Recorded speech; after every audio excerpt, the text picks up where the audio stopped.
Bonjour, terminale, j'espère que tout le monde va bien. Voilà, je vais travailler avec vous le dernier chapitre dans cette série de chapitres préparatifs pour l'examen à l'école et ensuite pour l'examen officiel. Donc, nous sommes en train de travailler le dernier chapitre.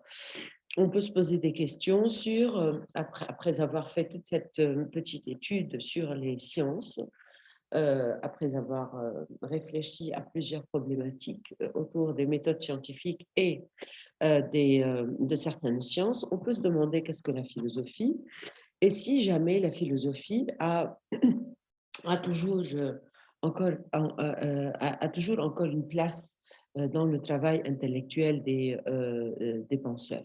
Surtout que la philosophie est considérée comme l'une des disciplines les plus anciennes. Donc, l'homme s'est posé plusieurs questions et en voulant essayer de répondre à ces questions, il a réellement constitué ce que les philosophes classiques appellent l'arbre du savoir, dans lequel on a pu placer un ensemble de connaissances d'ordre philosophique. Euh, on sait ce que c'est que la science, mais peut-être on ne sait pas vraiment ce que c'est que la philosophie. La philosophie est réellement une réflexion, c'est une réflexion critique, c'est-à-dire euh, dès que l'homme va commencer à se poser des questions sur des sujets, c'est-à-dire qu'il refuse d'une certaine manière d'admettre n'importe quelle explication. C'est qu'il a envie de chercher une explication encore plus satisfaisante pour lui. En science, je ne peux pas dire que l'homme a beaucoup de liberté dans le choix de la vérité qu'il va trouver, parce que les vérités en science euh, sont des vérités assez particulières, très bien réalisées et qui arrivent d'une manière bien précise. Si à un moment donné de l'histoire, la philosophie et la science ont connu une certaine, on va dire, un certain mélange, elles ont été mélangées l'une à l'autre parce qu'à un moment donné, on sait très bien qu'il n'y avait pas de scientifiques purs et qu'il y avait seulement des penseurs, et ces penseurs, c'était des philosophes qui pensaient à presque tout. On peut se demander si jamais encore la philosophie, qui s'est complètement détachée des sciences, et les sciences qui se sont complètement détachées les unes des autres en passant chacune à une méthode propre et à un travail de réflexion tout à fait propre et particulier, si elles peuvent toujours retrouver une certaine forme de complémentarité. Est-ce qu'il est possible aujourd'hui d'établir des rapports entre la science et la philosophie si elles ont eu des relations au départ et puis elles se sont détachées complètement, est-ce que cela veut dire qu'elles sont complètement contradictoires? Ou bien peut-on dire qu'il existe une certaine forme de complémentarité entre les deux? Voilà notre problématique. Ce qui est sûr et certain, et là où il semble être plus facile de commencer, c'est que en réalité, il n'y a que différence entre science et philosophie.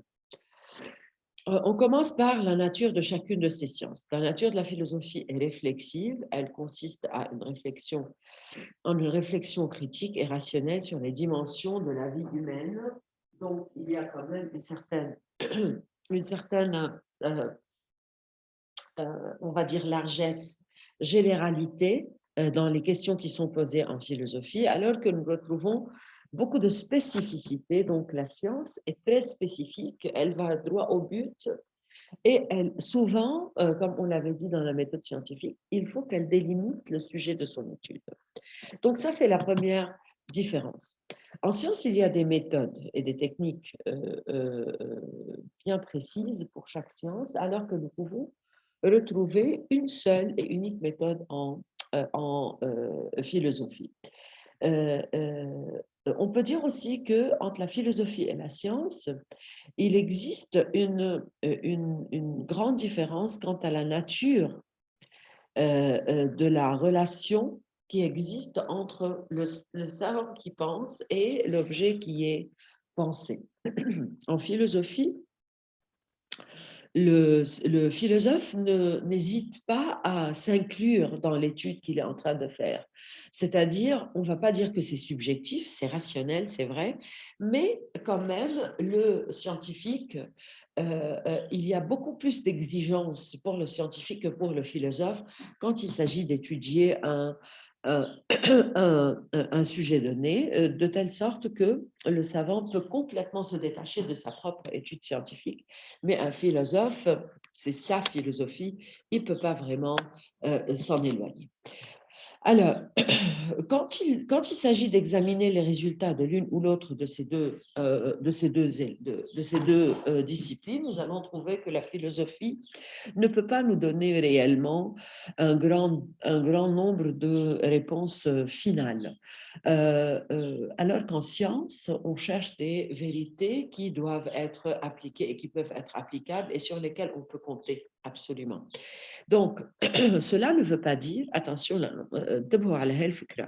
parce que cette idée-là va amener ultérieurement, dans quelques minutes, elle va amener certains penseurs à se dire, mais attendez, la philosophie, puisqu'elle ne peut pas me donner toutes les réponses à toutes les questions, à quoi bon continuer à perdre son temps